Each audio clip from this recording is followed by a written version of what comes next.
भाजपचे संसदीय मंडळ हे पक्षाची सगळ्यात शक्तिशाली संस्था म्हणून ओळखली जाते।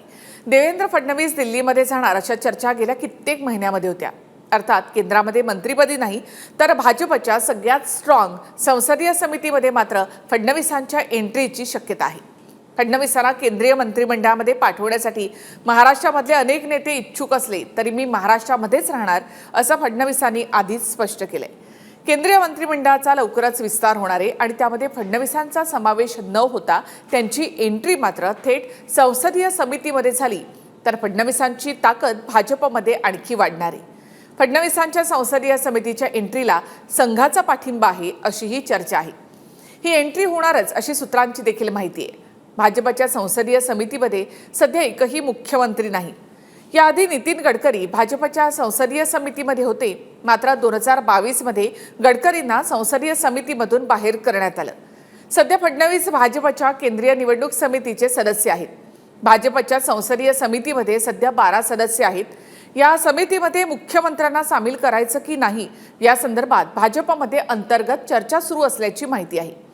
2006 मध्ये राजनाथ सिंग यांनी संसदीय समितीमधून तत्कालीन मुख्यमंत्री नरेंद्र मोदी यांना देखील समितीमधून बाहेर केलं होतं।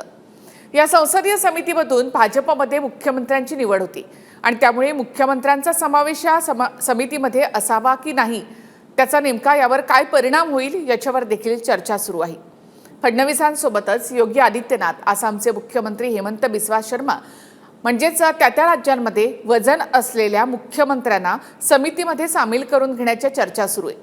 भाजपच्या राष्ट्रीय कार्यकारिणीमध्ये 120 सदस्य आहेत, पण भाजपची संसदीय समिती मुख्यमंत्री निवडण्यापासून अगदी सगळेच निर्णय घेते आणि त्यामुळे या समितीमध्ये फडणवीसांची एंट्री होणं ही त्यांची ताकद वाढवणार असेल।